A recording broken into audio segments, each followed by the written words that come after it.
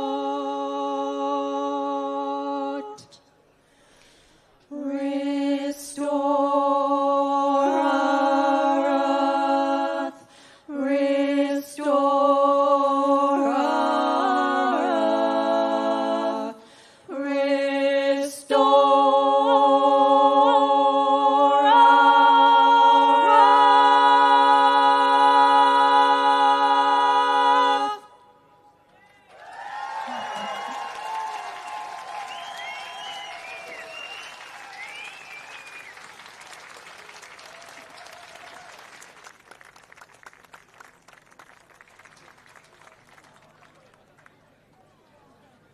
That was beautiful. Those harmonies are absolutely stunning.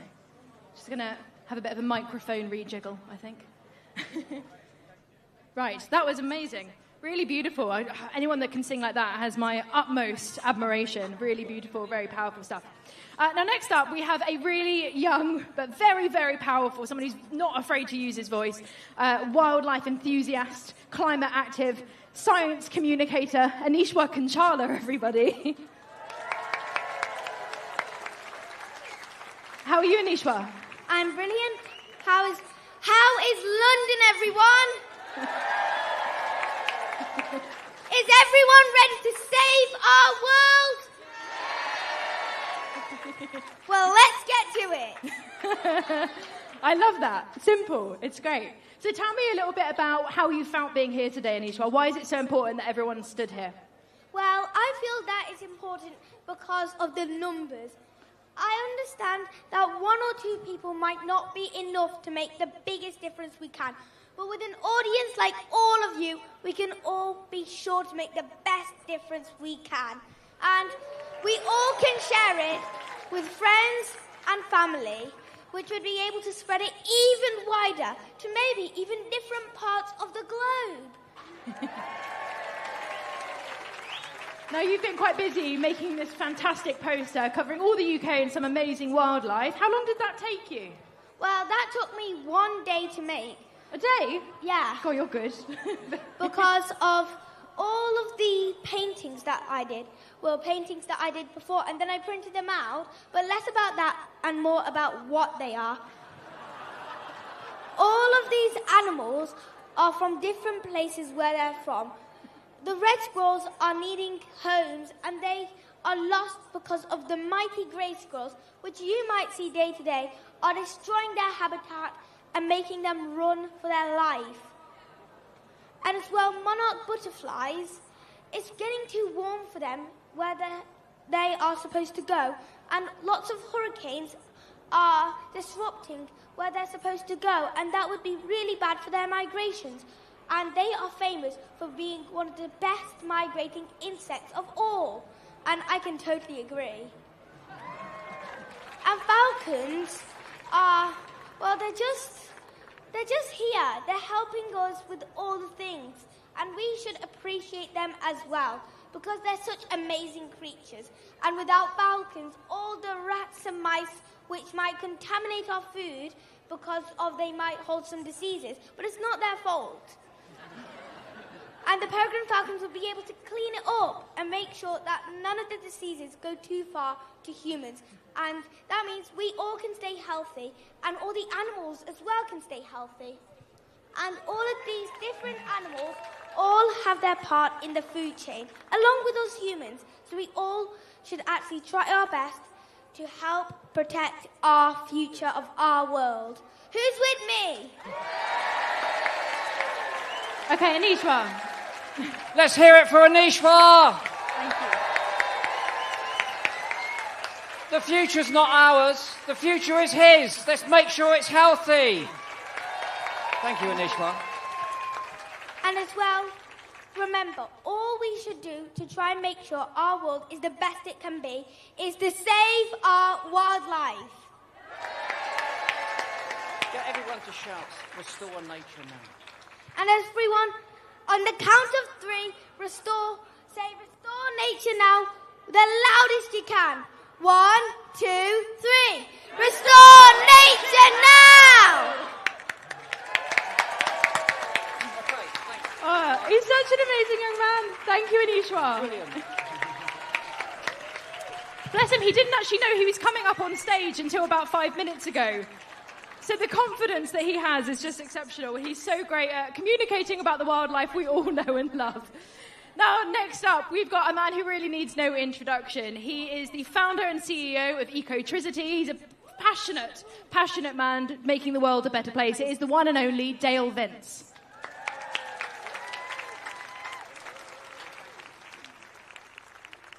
Thanks, everybody. I got something I want to share with you. Often people refer to it as the cow in the room. It's the blind spot of many people that care about the climate, that care about the environment, of NGOs that do both those things. And the blind spot is our diet. Thank you. So we know nature is in decline. The stats are scary. 50% of farmland birds, 80% of butterflies, 97% of wildflower meadows. We've heard that stuff. What's the cause? Is it concreting the countryside for development? Is it the climate crisis? Is it the oil industry? It's none of those things. It's what we choose to eat. And I'll explain that to you. Farmland takes up 75% of our country. And we use it overwhelmingly to grow plants, to feed animals, to feed ourselves. And that is such an inefficient system. A cow is the worst example. We put 10 times more protein into a cow than we get back out.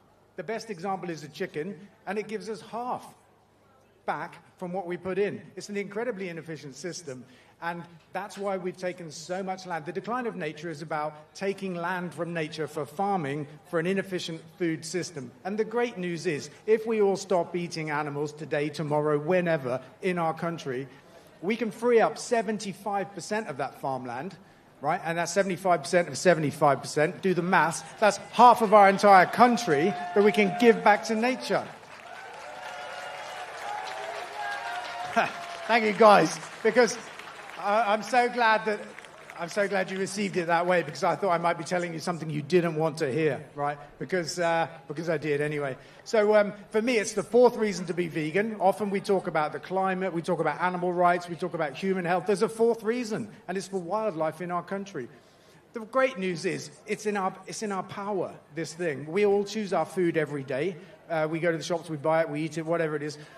we can choose to chew differently. We don't have to wait for governments. We don't have to wait for big corporations. If we stop buying that stuff, they stop making it. And for me, that's an empowering message.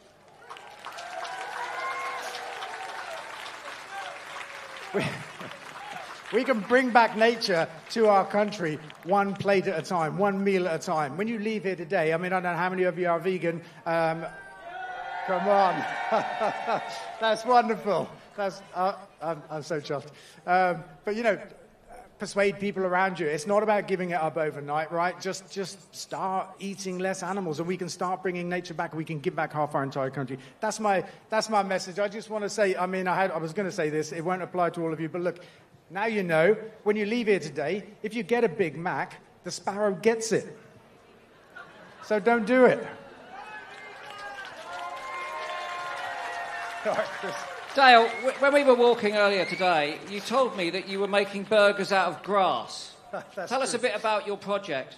Yeah, so we're making protein powder from grass, and it kind of has got two roots. One is forever. I've had debates on social media with people that don't like the idea that we shouldn't be eating animals, and the fallback argument is, yes, but we can't eat grass, therefore we might as well graze animals, and et cetera, which is not a good argument because we can let nature have that grass. But that's one thing. The second thing is we're making gas from grass right now. It's a way to replace the fossil gas in our gas main. We're doing that in Reading, and I just had the idea, why don't we put the two together? Maybe we can take protein out of the grass before we put it in the gas mill and we make grass from it. We've done it in the lab. We take protein out of grass twice as efficiently as a cow can, and there's enough grass grown in our country every year to feed the whole country protein-wise twice over.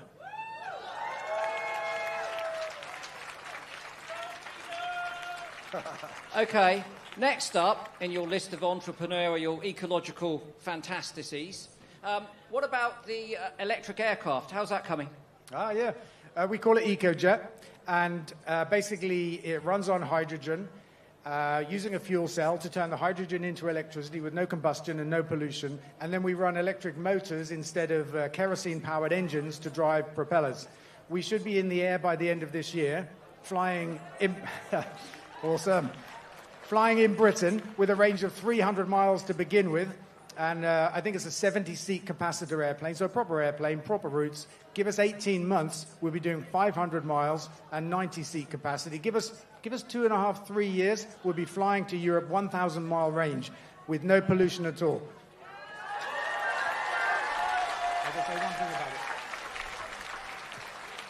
I just want to say one thing about this, because aviation gets a lot of headlines. It's not actually a lot of our emissions, but it's a big emotional issue. And if we're trying to bring the bulk of people with us on this mission to net zero, green living, whatever you want to call it, we can't go around telling them you have to give things up. And flying is a great example of that. There's a different way to do everything that we need to have, that we want to have, and EcoJet is probably the greatest example. Let's hear it for Dale Vince. Thank you all, and thank you for Chris for putting this on. I'm off. That's the sort of genius that we need to get us out of a jam. But whilst we're on aviation, I'd like to introduce you to Ella. Ella, come on out. Come on here. Let's have a big hand for Ella. Now, Ella is a Taylor Swift fan. Ella, tell us why you like Taylor Swift so much. I think she's just such an inspiration to, like, so many people. And, yeah, she really inspires me to do everything that I want to do. And will you be rushing away from our gathering this afternoon to see Taylor Swift this evening? No, but I'm going tomorrow night. So. And you're very excited about that? Yeah, very. OK, now, I don't want to put you on the spot or anything, but what do you think about your idol, Taylor Swift, using private jets? Hold on. Listen, you're not Taylor Swift fans. Ella's a Taylor Swift fan. Let's hear what her fans think about her using those private jets. Ella, tell us how you feel. I don't think it's very good because it means she has a huge carbon footprint, and the fact that her younger fans are going to have to grow up in this earth, she's sort of polluting it. But yeah.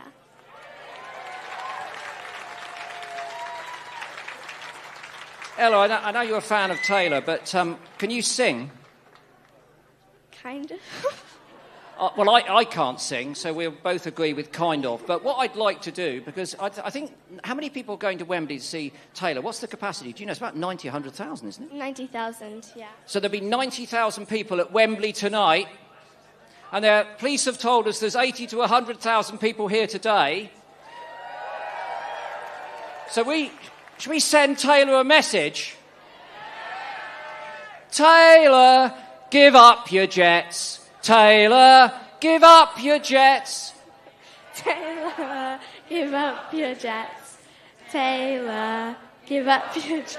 Taylor, give up your jets. Taylor, give up your jets.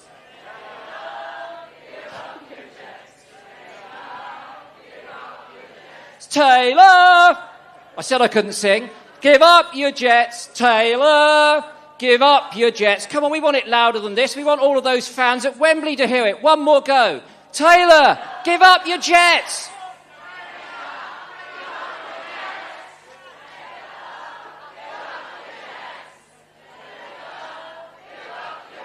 Taylor, give up your jets. Okay, send that to Taylor Swift. And stick it in your pollution package and smoke it. I hope you have a... Oh, I've got a friendship bracelet. So we've managed to offend all of the Swifties, but they're still our friends.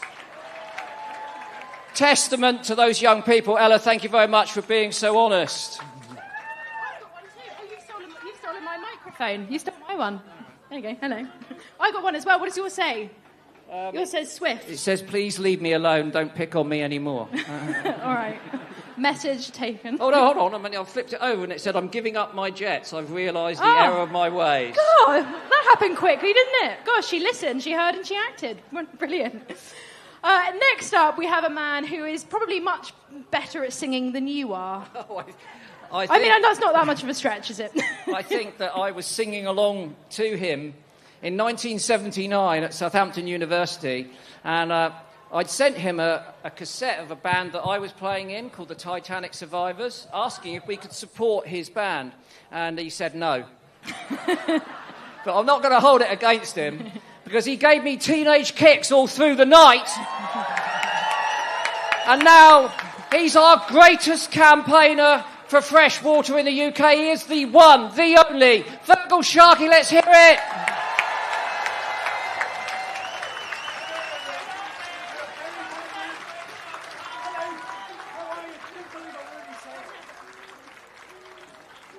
You wonderful, beautiful, extraordinary-looking people.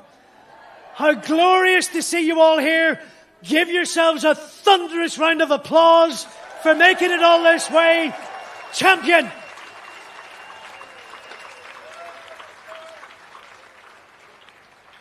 There is, however, one thing I have to share with you. You've been lied to. You've been cheated. You've been misled. You've been told untruths. You've been promised greatness. You've been promised a world that is brighter, more prosperous, greener than anything we've ever seen before. And you have been lied to. As I stand here, there is not a single river anywhere in England that is not polluted.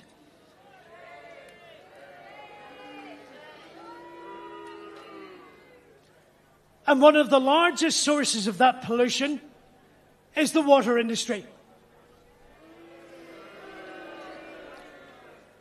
They have bled our chalk streams dry. They have filled the remains with sewage. And along the way have pocketed £72 billion of your cash, your money, that is now residing in a bank account somewhere offshore on an atoll in the middle of the tropics. They have paid...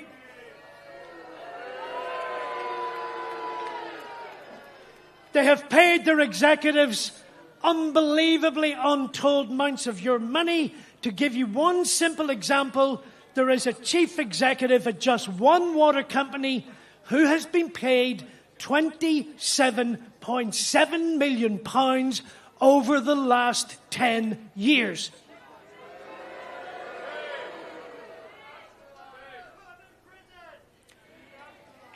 Funny you should say that. I may come back to that. In 2009, 25% of England's rivers were in good ecological condition. By 2015, that had dropped to 16%.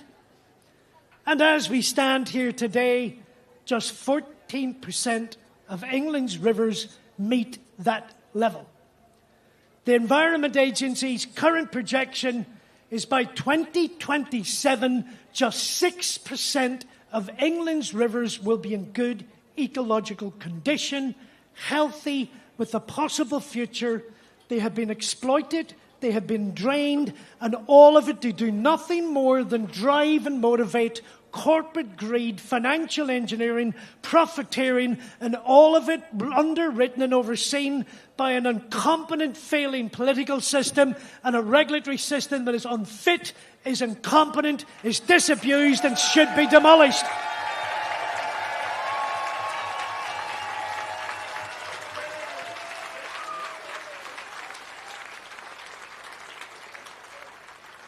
But ironically, there is hope. Because in just 12 days' time, we have the opportunity to transform this country. In 12 days' time, we have the opportunity to right those injustices and ensure that your voice is the voice that will be heard and that will run and that will dominate. That is why today is the first day, and why you now need to be sure to let the men and women that will inhabit that building in 13 days' time, in July the 5th, hear your voice, hear the flood of humanity you're generating, hear the flood of defiance you're now prepared to put in the way, hear the flood of obscenities that you will not allow this to go on any longer, certainly not in your name, certainly not in your children's name. Today is the day it stops.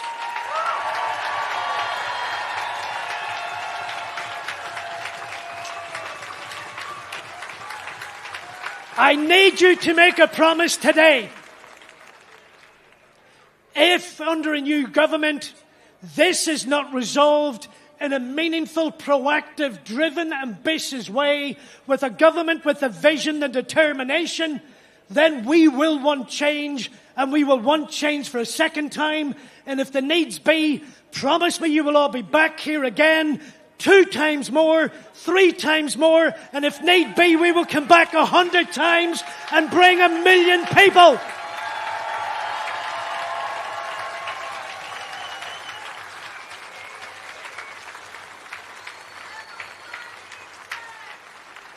You are the most important people in this conversation, because you in your hand hold the biggest voice of all that this nation has ever seen. It's called democracy. Because in 12 days' time, I am going to demand of you, I will insist that you go to a ballot box and you vote for who you think will actually deliver the change that we want, because I, for one, am not prepared to live in this world, and I, for one, am not prepared to leave this legacy of this ruinous, corrupt madness, and I am not prepared to hand that legacy to my children, their children, the children of my children's children. It all stops on July the 4th. Get out there, give them hell, make your voice heard. Let's change this country. My name is Fergal Sharkey. May your God go with you.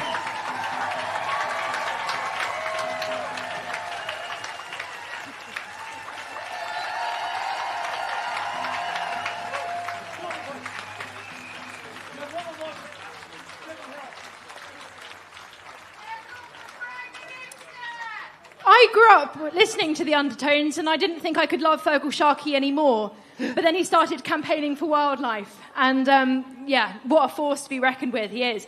Now, I've just seen a fantastic sign here that says, less feces, more species. So, after me, everybody, less feces, more species. Less feces, more species. Brilliant. Hey, for a dyslexic person, you did that tongue twister quite well, didn't you? Thank you very much. Yeah, I've been practicing. Fantastic stuff. Right, listen, from one hero to another, now the hero of the hour. I hope you'll all put your hands together and scream with delight, because we're going to give you Sarah Finch. Oh, he's already snuck up on me. Sarah, I'll hold that. You hold this. Tell us why we all think you're the hero of the hour, and don't be modest. Well, I, along with my colleagues in the amazing Wheel Action Group, we won a massive court victory in the Supreme Court just there this week. We won a fight that we've been fighting for 5 years against a small little oil... Yeah, we've been fighting, more than 5 years, but 5 years through the courts against a little oil site in Surrey that Surrey County Council gave planning permission to build 4 more oil wells and to produce oil for 20 years, yes, in a climate emergency. We thought this was wrong because they hadn't looked at the emissions that would result from the burning of the oil when they gave permission for the drilling of the wells. So we went to court initially thinking we'd just get this planning permission for this one little site turned down, but it soon became apparent that we could actually tackle the whole planning system for oil and gas. And our win this week means that as from now, anybody who wants to drill an oil well, dig a coal mine, get gas out of the ground, they have to do a proper environmental impact assessment that takes account of the emissions of that fuel when it's burned. Yeah. I mean... Thank you.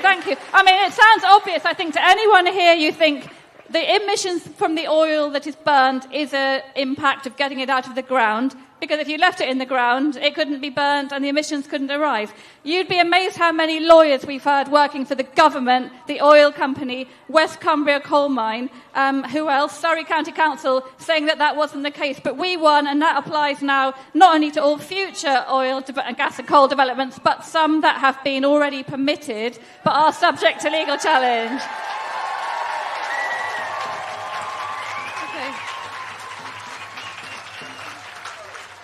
So, Cumbria coal mine, Rosebank, massive giant oil and gas field in the North Sea, Jackdaw, Biscathorpe onshore oil well in Lincolnshire. Give it a cheer, Biscathorpe. Yeah. If Horse Hill is illegal, they are too. And a friend of mine in Scotland sent me a photo of the front page of the Scottish Daily Mail. It said, "This court ruling kills off the oil industry." So...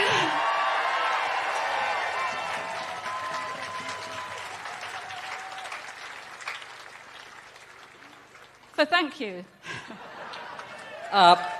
Sarah, no, thank you. Let's hear it for Sarah. And the World Action Group, of course. A landmark judgment that could change all of our futures, made by a tiny group of people. Is there anyone in this crowd that thinks that they are not empowered because they're just one drop in an ocean? Because every single one of you may be a drop, but what is an ocean but a multitude of drops? Sarah has proved that if you take people on and you're right, you win. And that meritocracy is shone through. And let's be clear about today. I'm sure many of you out there have never been on a demonstration before. You would never have been able to go home and say to your friends and relatives, "I am an activist." You've taken action.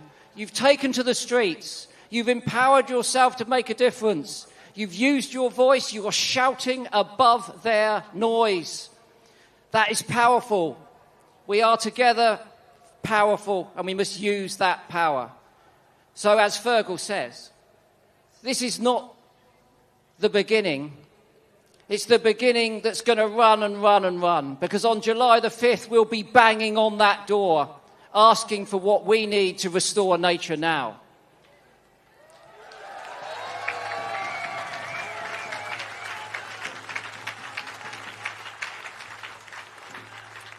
Go home, tell your friends, tell your family, tell all the people that couldn't make it that today you were an activist on a demonstration that made a difference. Thank you. Thank you so much, Sarah, and that amazing group. It goes to show the power of what some people, can do by using their voices, by shouting above the noise. It can really demonstrate how far things can go. And obviously that massive success is going to have ripples throughout the world. And sometimes we think, wow, what difference can I make in my small area, in my town, in my country? We have to think worldwide. Act local, act global, think local. I think that's one of the most important phrases that we've got. And up next is an amazing Indigenous activist. She's come, she fights for the Amazon. She is so good at using her voice. We've got Namonte, who's going to come up now with her interpreter to tell us a little bit more about the situation over there. And remember, globally is where we must be talking about.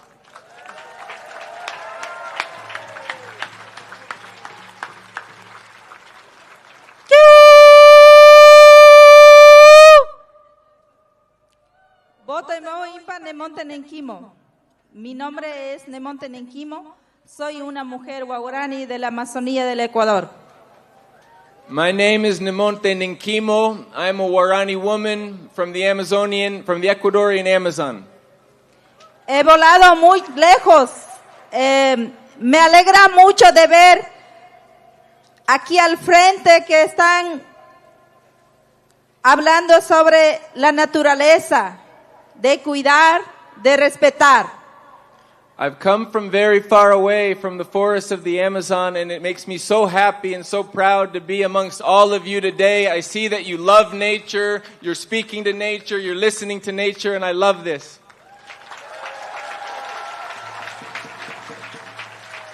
Yo vengo en mi Amazonía donde nosotros, los pueblos, los abuelos, estamos conectados con la madre naturaleza espiritualmente y tenemos mucho amor y mucho respeto. In the Amazon, indigenous peoples have been living there for thousands of years. My elders, my grandparents, my parents, we have tremendous respect for nature. We love nature. We've learned to live with her. Porque sabemos, sin madre naturaleza no podemos existir, no podemos respirar, no podemos tomar agua limpia.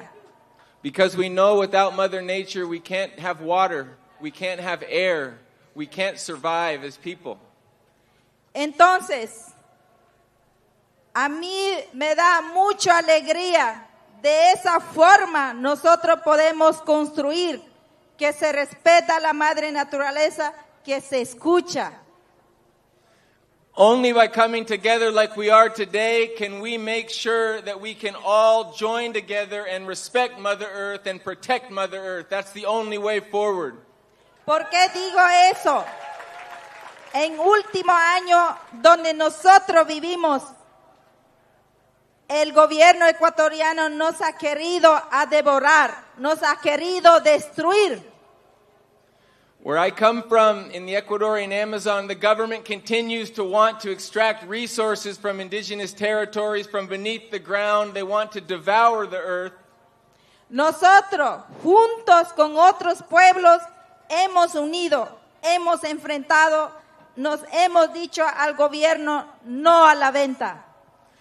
And together, as indigenous peoples, just like you all today, we banded together, we joined together, we took to the streets, we filed lawsuits, and we together learned how to protect the nature, learned how to force the government away from our lands.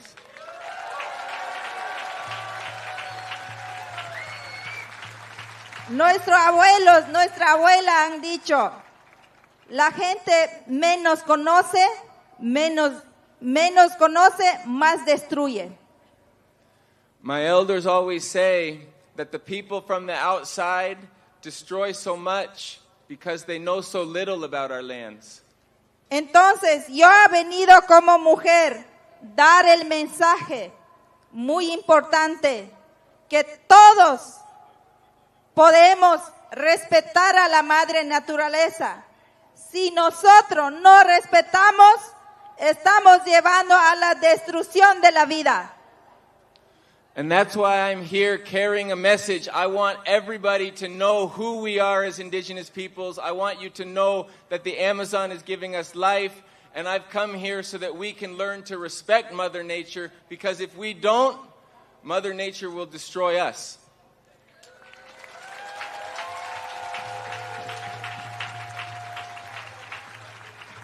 Yo estoy escuchando mucho en todas partes del mundo de cambio climático que está afectando, pero nosotros como pueblos indígenas estamos conectados con la naturaleza, con Madre Naturaleza. Sabemos que es el llanto de la madre, que es el sentimiento de la madre. Entonces mi mensaje es, como mujer indígena, escuchar y respetar. And I've come from the Amazon and I've heard a lot about the climate crisis, about climate change. And what I want to say to everybody here is that as indigenous peoples, we're listening to Mother Nature. And for us, climate change is Mother Earth's tears. Climate change is Mother Earth crying. Climate change is the language of Mother Earth trying to communicate to us. And as indigenous peoples, we're listening. We all need to listen to Mother Earth. And that's the only way that we will be able to learn to live with her and respect her. So thank you.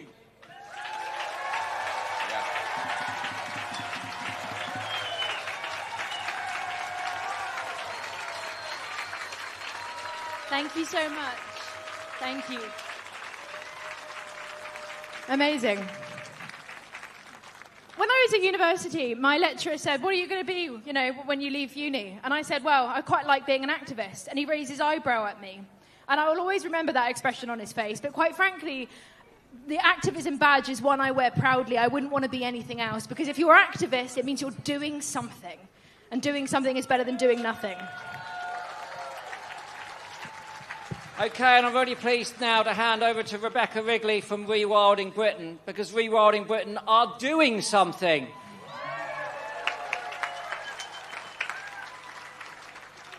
Hi. A bit shorter than you, Chris. What amazing sea of faces. As Chris said, I'm Rebecca and I'm from Rewilding Britain. And for us, this march is so important because nature is our life support system. So it's not so much about what we can do for nature, but recognizing the amazing things nature does for us. It is the beating heart of our planet. Rewilding is the mass restoration of nature to the point where it can start to take care of itself and take care of us again. And it's becoming impossible to ignore the benefits that rewilding brings. We support a network of rewilders across Britain, many of whom are here today. So shout out if you are a rewilder in the crowd. Woo! And that growing movement is showing just how amazing rewilding is. We have Coast on the Isle of Arran, who have brought together communities to protect their seas, and this marine life is now bouncing back. We have Seawilding on the west coast of Scotland, who are engaging communities to reseed and restore the seagrass and oyster beds in their local loch. We have the community of Langham in the south of Scotland, who have bought out an old grouse moor and are linking nature's restoration with community regeneration. We have, moving down south, urban rewilding projects like at Alistree in Derby. We've got Wild Ken Hill, who are mixing regenerative farming, rewilding, and more traditional conservation. And I'm sure there are many more I can mention, but they sweep right round to the tip of Cornwall, where at Kabila they're restoring our own amazing temperate rainforest. And all are showing that rewilding works ecologically, but they are also showing that rewilding works economically. We've seen that across those projects, the increase, that job numbers, full-time equivalent job numbers, have doubled in England and Wales, and they've gone up an amazing 400% in Scotland. So rewilding can mean jobs for local people, it can mean new nature-based enterprises, it can mean flourishing and thriving communities. So for us, restoring nature and rewilding across 30% of Britain is not just the right thing to do. It is the most productive use of our land and our seas. So we want to see a political commitment to 30% rewilding, and we want to see long-term, sustained funding and financing systems that value and invest in nature. And on the 4th of July, we should all think big and vote wild. And I'm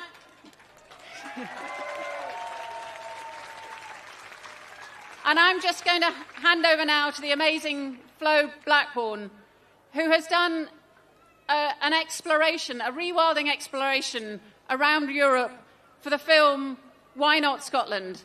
So I'd like you to listen to some of her thoughts and reflections on that experience. Thank you very much. Think big and vote wild.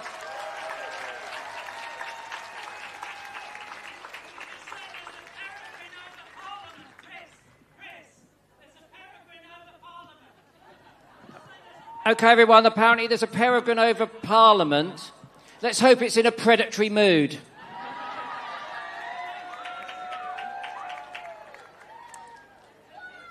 Good afternoon, everyone. My name is Flo.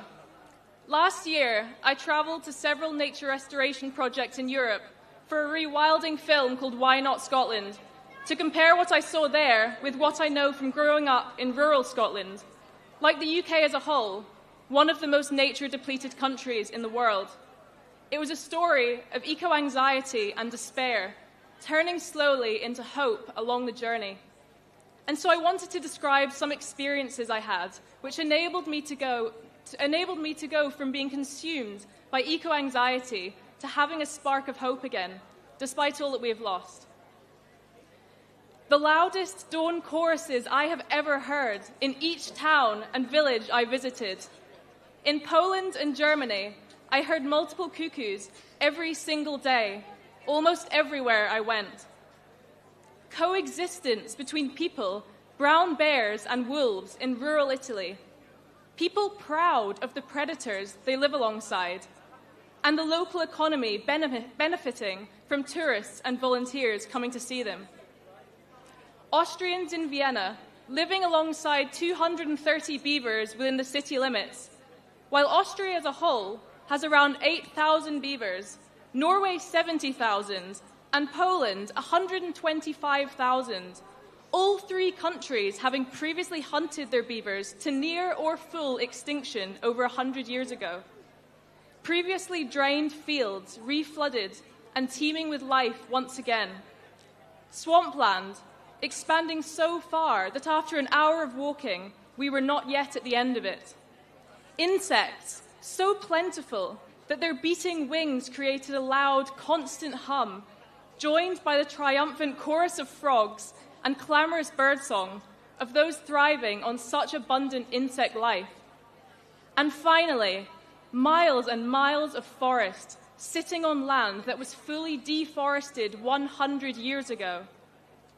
Many of the processes which had allowed nature to return in force only required people to contribute time and space for it to do so. But the main realization I had was that physically, much of what we have lost here in the UK can return without much difficulty. The current state of nature is a result of historical decision-making, and the future of nature will be down to the choices made here and now. The good news is that much work is already happening around the UK, but with an over-reliance on charities and generous landowners, we need to stop treating nature restoration as an act of goodwill, but the necessity that it is.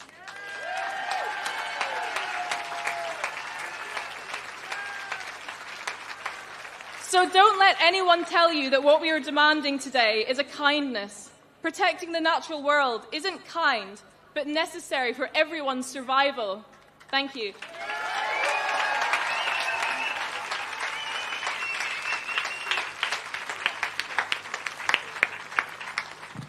Okay, we're running a little bit short of time, so we're going to do brief introductions. Next up, I'm very pleased to say, from the RSPB is Katie Jo Luxton to tell us about the People's Plan for Wildlife. That's us, the People's Plan for Nature.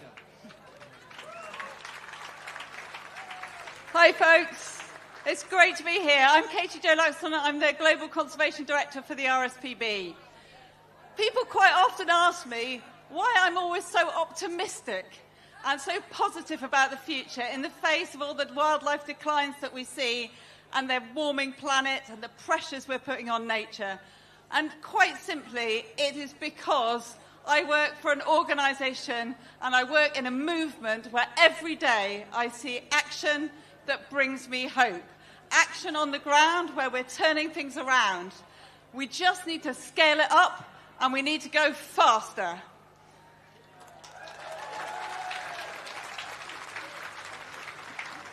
My passion for nature started growing up on a family farm where there were so many lapwing that conservationists at the time didn't even count them.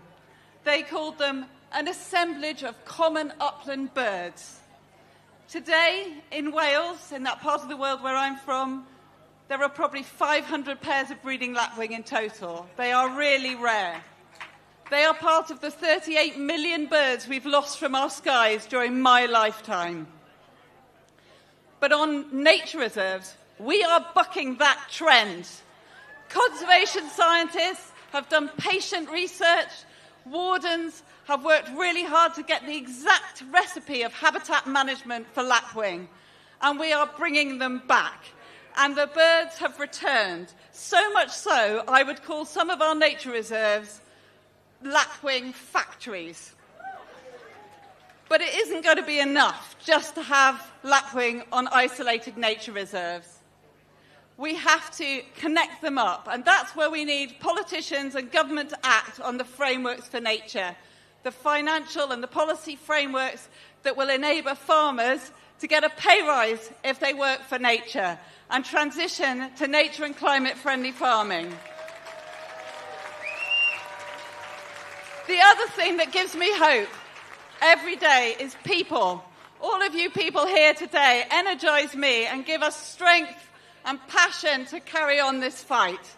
And just over a year ago, RSPB, Wildlife Trust, WWF and the National Trust came together to bring an assembly of people, the first People's Assembly for Nature. We found 100 people from all over the UK, every country of the UK, all ages, different backgrounds, very diverse, different political persuasions. And they, over the course of 4 weekends, listened to the evidence from world-beating scientists, from farmers, from businessmen, from community leaders.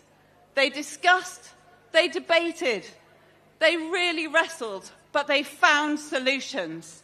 It is an incredibly powerful document they have produced. It is the first People's Plan for Nature for the UK. It is a manifesto for nature's revival in this country, and I hope our new government read it. It recommends a host of different things, fixing our broken food and farming system so that we are halting damage, helping farmers transition, and creating transparency in supply chains so us consumers can drive that change. There's lots on how to protect rivers, on how to clean up our seas, but also how to prioritise access to nature with all the benefits that connection to nature brings for our well-being. They call for us to reset our relationship with nature and its value in our lives and put the environment at the heart of decision-making. And it gives me hope that when you bring 100 people from all walks of life in the UK together, they can find solutions. And many of them, when they started this journey, knew very little about this cause we're here today for. Some of them started off saying they didn't care much about it. But I'm delighted that many of them are here today with us. They've changed their minds. They are passionate about the cause. They're continuing to fight with us. And the People's Plan for Nature is going to be the best read for all of our newly elected politicians. So that is why I have hope, because we know the solutions. We just have to get these guys to listen. When they start in post in July, we need to let them know they must restore nature now. Thank you.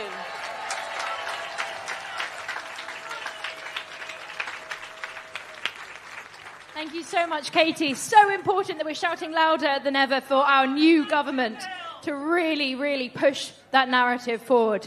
Now, next up, we have Days Agahi. Now, I fell in love with coming to protests like these back in 2018 when I joined Extinction Rebellion on the streets, and I met so many brilliant activists, and she is one of them. She's absolutely fantastic. Welcome, Days.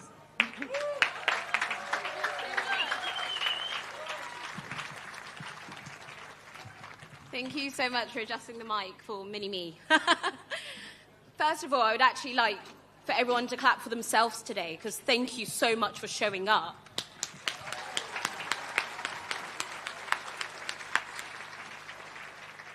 Because this is what democracy looks like. This is what love looks like. I know that we're all here today because we've decided to come together to restore nature now. For me, it's pretty close to my heart because I grew up in London, but also I grew up in Lincolnshire. And it was at the beginning of my relationship with nature where I really recognised what the climate crisis was.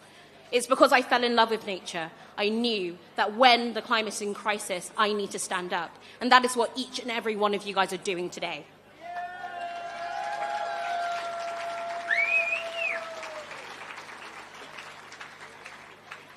So in this time, I asked you to think about what do we love about nature? And one of the things I love the most about nature is the fact that nature is not based on opposition. It's based on collaboration. And right now, we see ourselves in the width of a general election of where we don't see enough people talking about nature. We don't see enough people talking about the climate crisis. And we don't see enough people recognizing that this political system is simply not fit for the crisis that we're facing. This political system has not been fit for a lot of people for a long time.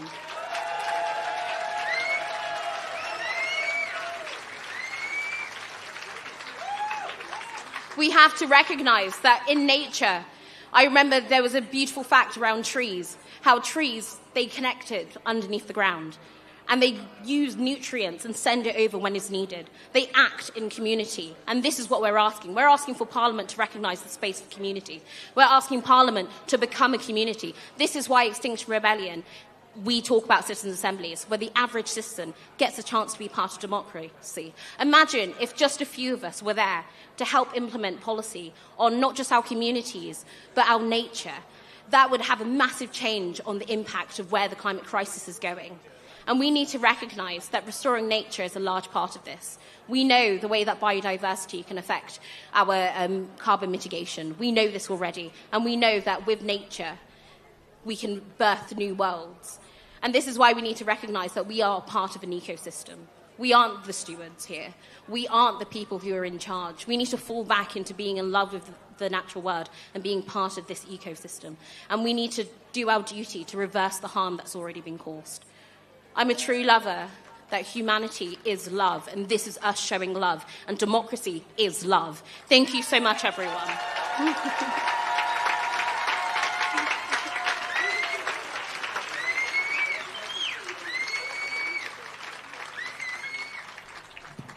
Thank you very much, Days. Now, we're in the final run-in now, you'll be pleased to know, since the sun is shining. Some of you may be needing a drink or maybe needing to expel some liquid that you took on earlier. I think it's really important that we hear from the CEOs of our leading wildlife charities in the UK. Very sadly, two of them can't be with us today, but they have pre-recorded messages which we're going to play on our screens now. So please put your hands together, I know they won't hear you, for Becky Spate from the OSPB and Hilary McGrady from the National Trust. Hi everyone. It's amazing to see so many people here today. This is such an important moment to have our voice heard in support of nature. We know that nature's in crisis and we know that we're one of the worst nature depleted countries in the world. So we need to do something about it. This matters on so many levels, whether it's our economy, whether it's the food that we produce, whether it's the difference that it makes to people. If you think about it, nature is at the very heart of what we consider to be important in Britain. Think about our literature where we talked about Ratty, the vole and Wind of the Willows. Think about the landscapes that we hold dear, whether that's a Lake District or the White Cliffs of Dover. This is our chance to make a difference, to make our voice heard, to make all politicians realise that nature needs supported. So have an amazing day and make your voice heard. Thank you. At the RSPB, we believe quite simply in a world that is richer in nature. We want a world where people and the natural world are in harmony with each other. We believe every species has the right to exist. There's a moral impulse on us to pass on the natural world in a better state than we find it for future generations. At present, nature is in a bad state. We've lost 38 million birds from our skies, beautiful birds, in the last 50 years. And we also believe that nature underpins so much of what matters for us as a species. We are a part of nature. It underpins the food we eat, the air we breathe, the water we drink, and it can be our best ally in dealing with climate change. So that's why we need politicians and governments who are prepared to step into this space and drive the really big systemic changes we need to see. We need scale and we need urgency right now. And we know what we have to do. So many of the solutions are there. We just need to apply them together, working together, and with governments and politicians. So please, let's all restore nature now.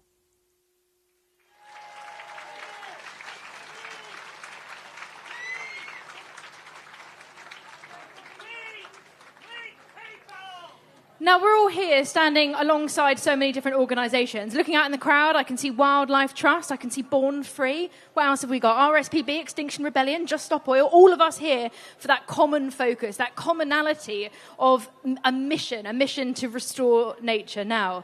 Now, there's one organisation, an umbrella organisation, which looks after a lot of those different organisations. It's the Wildlife and Countryside Link, and the CEO, the founder, Richard Benwell, is the most fantastic speaker, I think one of the best that I've ever heard. He's a brilliant, brilliant man, very passionate about restoring nature now. So let's welcome Richard Benwell.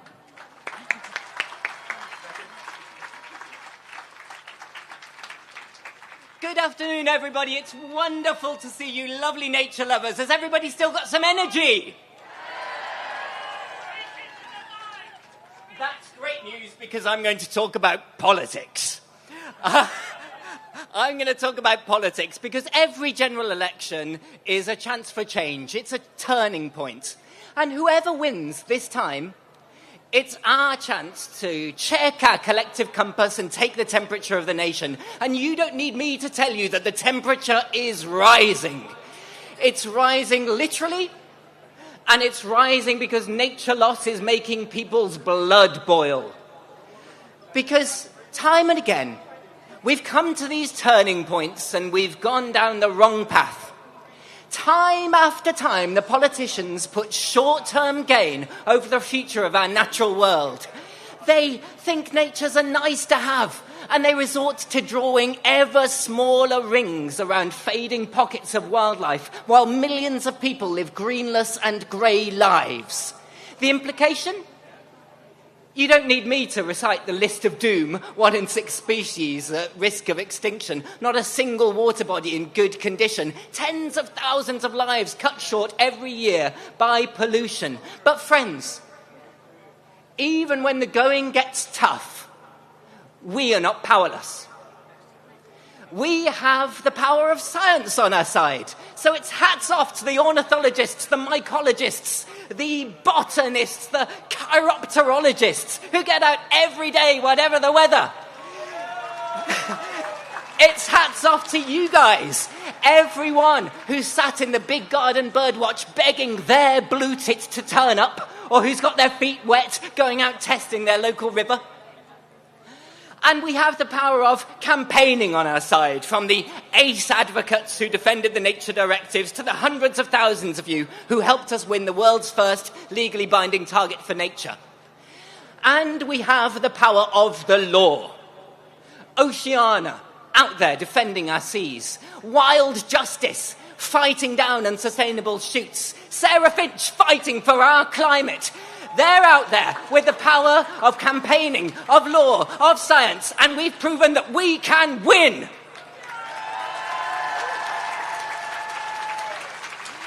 But friends, it doesn't have to be like that. We don't have to drag the politicians kicking and screaming to every small victory. Sometimes, just sometimes in this place we see flashes of green brilliance. And let me let you into a secret. Some politicians really care about nature. Every now and then, this place has done something that is a moment of ecological inspiration that's helped change the world. This is the house that gave us the Climate Change Act and set a model of green governance. This is the house that gave us the Wildlife and Countryside Act, protected scores of species for their survival. This is the house that gave us the Clean Air Act, sweeping away the great smog. And this is the house that looked up from the horrors of the Second World War while the bombs were still falling, even while London was aflame, even while the world was in crisis. Visionary politicians in this place had the foresight to protect our national parks and create the national parks for the future. And folks, here we stand again in a moment of international crisis. Here we stand looking for leadership. And as the general election comes, let's not be fobbed off by little baubles for biodiversity. Let's not be quietened with quick wins. Let's not let the Environment Department be some backwater ministry grateful for every penny that the Treasury finds when it's feeling flush. No, this time we need greater action to turn around the decline of nature.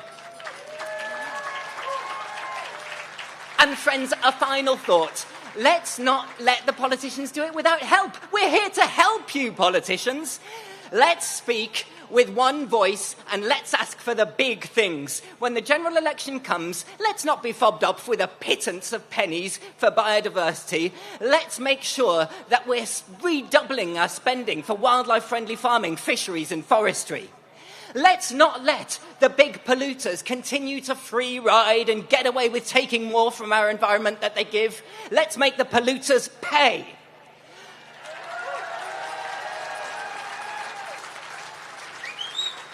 Let's make sure that when the election comes, we make room for nature on land and at sea, that instead of creating those ever-diminishing circles in a helter-skelter of neglect, we protect thousands more green spaces and a public nature estate where wildlife can thrive. And finally, let's not stand for any more of this environmental inequality that divides us, rich and poor, where the poorest, most vulnerable people die early from filthy air or a concrete jungle. No, friends.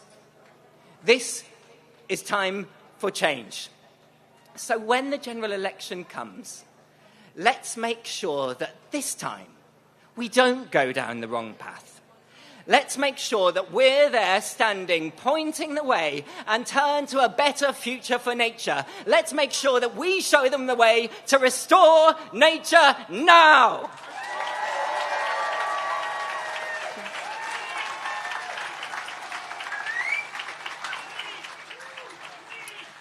When you're stood at that ballot box coming up soon, I hope you have a bit of energy from Richard in your head when you're thinking about who to vote for. He's so passionate and speaks so clearly about politics, and I actually find it quite interesting to, listening to Richard talk about all of that.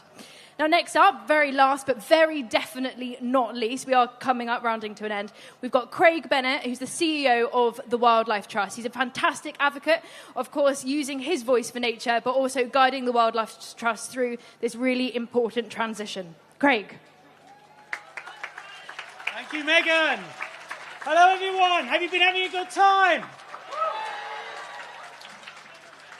Doesn't it feel good when you're particularly anxious about something, when you're angry about something, when you're angry and anxious about the failure from our politicians to address the climate and nature crisis?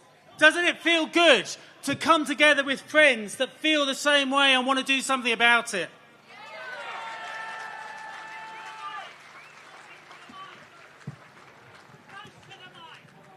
And isn't it amazing when I tell you that the official estimate is now in and over 60,000 of us have come together today in London to restore nature now?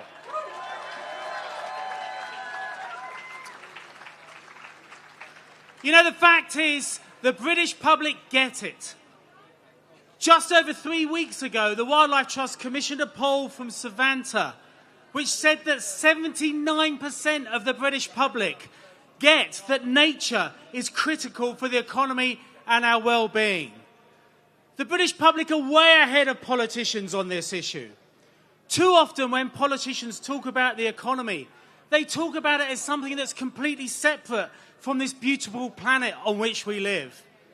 And yet we know, friends, that the economy is actually a wholly owned subsidiary of nature, even though most of the time our politicians act as if nature is a wholly owned subsidiary of the economy. And too often when politicians talk about health and public health, they talk about it as if we're humans, like our amoebas in a little petri dish. Not about the fact that nature and access to nature and the quality of the environment we grow up and live in is actually one of the key determinants of public health. And too often when politicians talk about education, they talk about it as if all that matters is generating the next generation of worker ants to add a few percentage points to GDP, rather than actually trying to make sure we bring up wholly rounded, confident, happy individuals that feel part of and connected to nature. So at times it feels we have to spell it out. So let's spell it out very clearly. No nature, no food. No nature, no water. No nature, no prosperity. No nature, no health. No nature, no justice. No nature, no peace. No nature, no joy. No nature, no home. No nature, no life.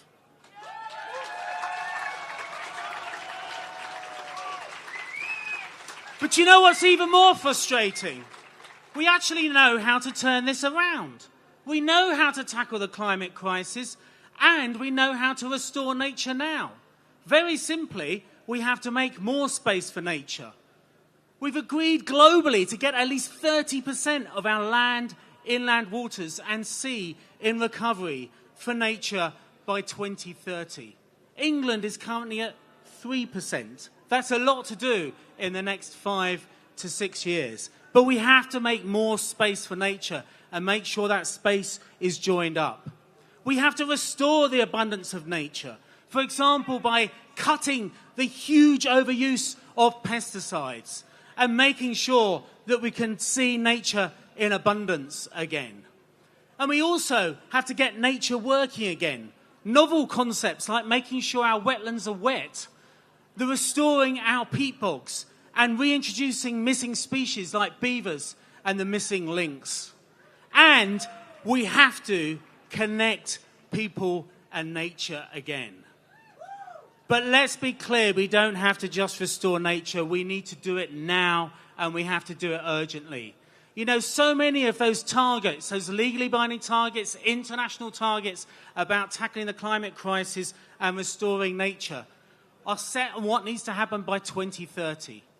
And I often find myself thinking, you know, if this country was hosting something like the Olympics in 2030, you would have cross-party support to build a special delivery body to make sure that we build the infrastructure and the venues on time. And we would not tolerate any delay in that. We would not tolerate a delay in the venues. We'd have very clear project plans and Gantt charts about how to do it. And if anything was off track, then politicians across the spectrum would lean in and say, something has to be done. This is our national pride at stake. We now need exactly the same approach to restore nature by 2030.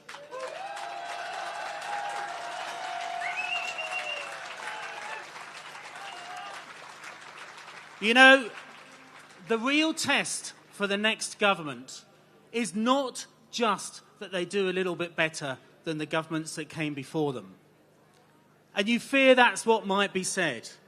The real test of the next government, which will be in place for almost the entirety up to 2030, the real test of the next government and the whole of the next parliament across the aisle will be to make sure that we do what's necessary to tackle the climate and nature crisis. We can do this. We must do this. Britain is a nation of nature lovers. Over the next 5 to 6 years, we have to make Britain proud, that we can turn this old country into a new world full of nature and people connected to nature. Thank you very much.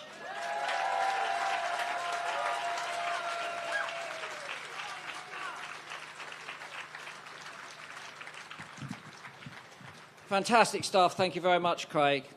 I always like it when I'm listening to the Today programme in the morning and I hear that Craig's coming on. He speaks with great clarity and important vision. OK, yeah, let's hear it again for Craig. That was... OK, we've had a request. It's not a birthday, you'll be glad to know. We would like all of you to ask your potential elected representatives in the forthcoming election to make sure that they're signed up to the Climate and Nature Bill. If you've not heard of it, check it out. Get on the email, get on the social media, tie something to a pigeon, and make sure that they think about that. It's time for thanks, because we're almost at the end of our time. First of all, I would like to thank Richard Benwell, who you've seen speaking this afternoon, from Wildlife Countryside Link, who've worked incredibly hard to bring all of you together today. Along with him, Emma Adler, Nick Hawkes, also from Wildlife Countryside Link. Now, that was a lukewarm round of applause. I'm sorry, but thank you, thank you. Veronica Pestra, Liz Pendleton, Miranda Irwin from Extinction Rebellion, and Kim Way as well for some delightful music that we've had.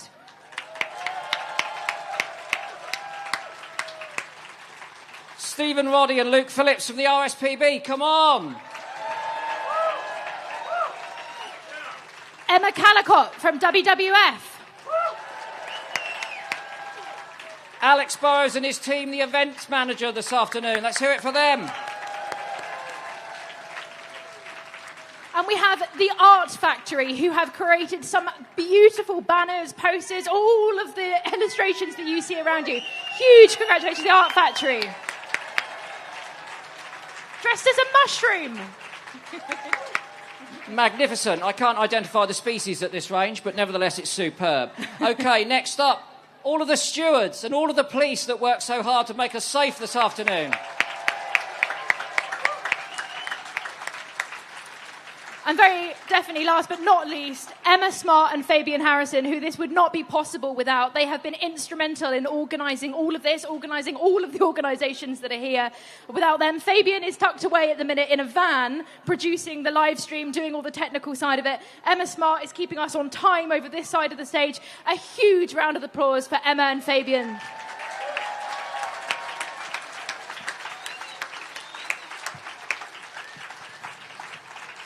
OK, we're just going to have one more little break.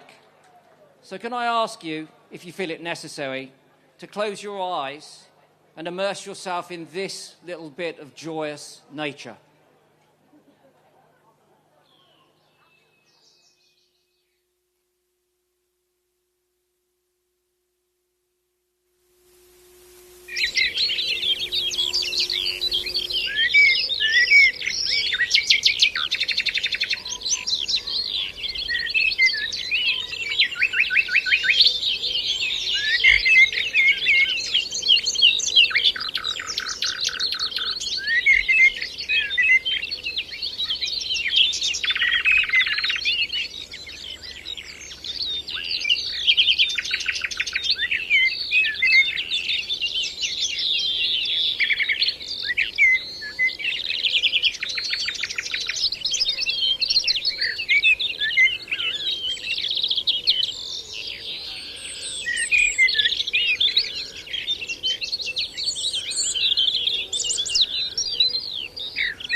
Now is the summer of our discontent, because we have a nightmare.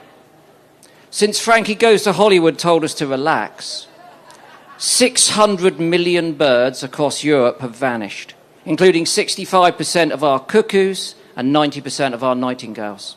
We have a nightmare. Since the Sex Pistols pointed out it was anarchy in the UK, 80% of our butterflies have gone. 19% of our wildlife has been destroyed, and 1 in 6 species are now in danger of extinction. We have a nightmare. Our rivers may be full of sewage, but agriculture is the #1 source of river pollution in the UK and also responsible for 35% of our greenhouse gas emissions. And the state of nature reports are unambiguous. It's principally farming policies and practices that are driving declines in insects and birds. We have a nightmare. Over 1 billion animals are confined in factory farms in the UK, and the number of intensive factory farms is on the rise. Since 2016, there's been a 20% increase of industrial pig and poultry units. Factory farming is the single biggest cause of animal cruelty on the planet.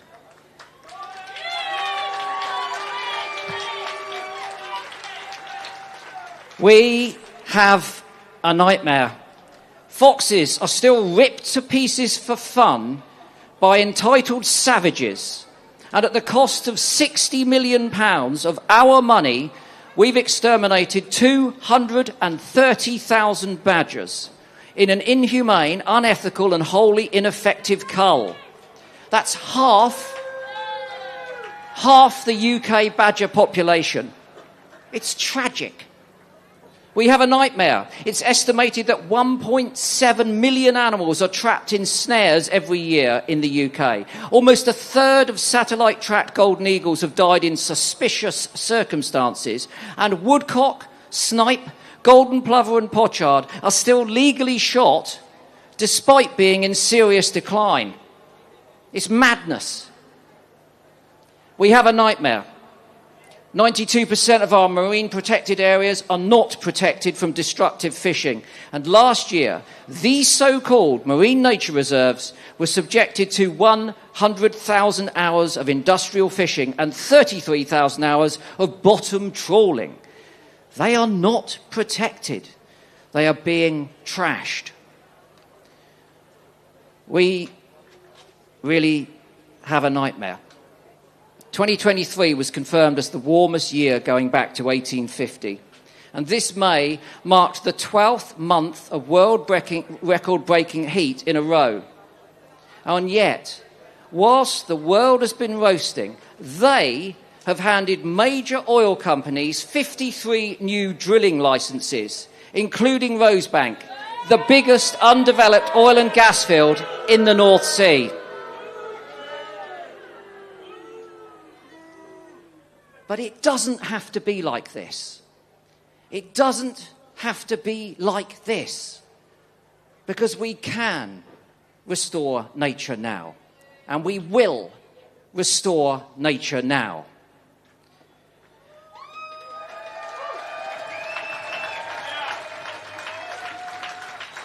We have the tools, we have the technologies, we've tried and tested the solutions, and they work. So let's make them work. I've got to tell you, it's too late for dreaming. We've been dreaming, and it hasn't worked. It's time to wake up and start acting, doing things that really make a difference.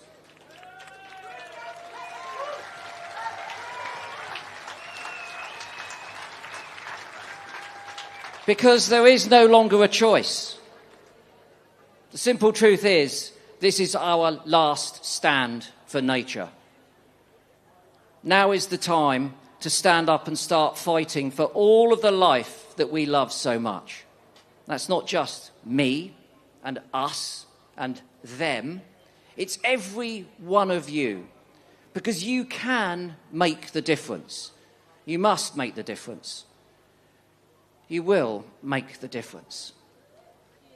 Now is the time to finally find the courage for the biggest battles, not the easy wins.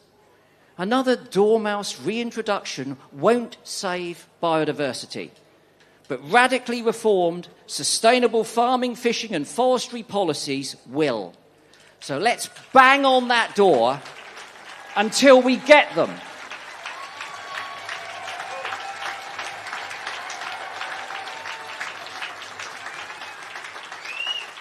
Now is the time to make a livable earth a reality for all of our children and everything that creeps, crawls, slithers, slimes and stings. Now is the time to love life. To love life harder, madder and faster. To love life with every last beat of our beautiful hearts. Nature can't act, but we can. Nature doesn't have a voice, but we do. So let me hear it. Restore nature now. Restore nature now. Restore nature now. Restore nature now.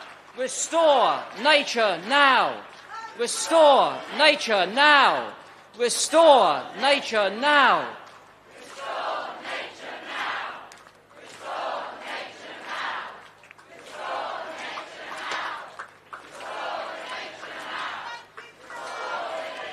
Just a bit louder. Some of them are a little bit deaf. Restore nature now. Restore nature now. Restore nature now. Restore nature now.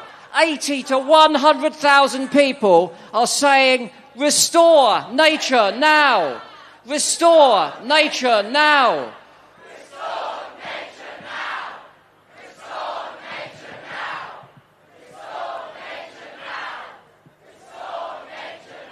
You're loud, you're proud, you're beautiful. Thank you very much indeed for coming. Please come back next time. I fear this isn't the first event that we're going to need to run like this. Thank you very much indeed.